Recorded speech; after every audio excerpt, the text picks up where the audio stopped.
အားလုံးပဲမင်္ဂလာပါ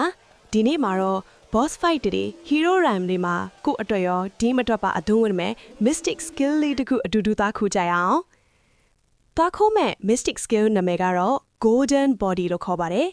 မြန်မာလိုဆိုရင်တော့ရွှေရောင်ကိုယ်တွေပေါ့ကဲသွားခိုးမယ်ဆိုရင်ခိုင်ဖုံးမြို့ရဲ့ရှောင်းလင်ကျောင်းရှိကတိုင်နာကိုအရေးလာလိုက်ပါပြီးတာနဲ့မြေပုံပေါ်မှတ်ထားတဲ့နားကိုသွားရပါမယ်ကဲရောက်တာနဲ့ကျောင်းဝင်းထဲကိုအမြန်သွားလိုက်မယ်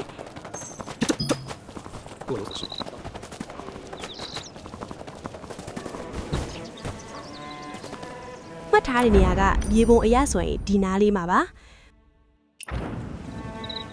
ကိုရင်လေးတစ်ပါးကိုမတွေ့ဘူးဆိုရင်အချိန်ကိုနေ့လယ်မွန်းတဲ့အချိန်ညင်ရုပ်နာပြောင်းလိုက်ပါ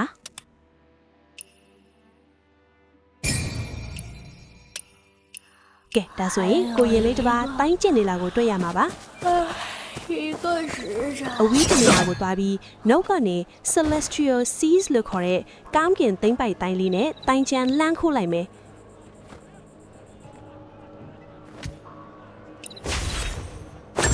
ကဲဒါဆိုရင်တော့လိုချင်တဲ့ရွှေကိုတွေကျင့်စလေးရပါပြီ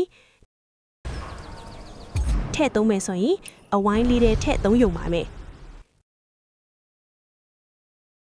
ကဲအားလုံးအတွက်အကျိုးရှိမယ်လို့မျှော်လင့်ပါတယ်နောက်ဗီဒီယိုမှာပြန်တွေ့တာမို့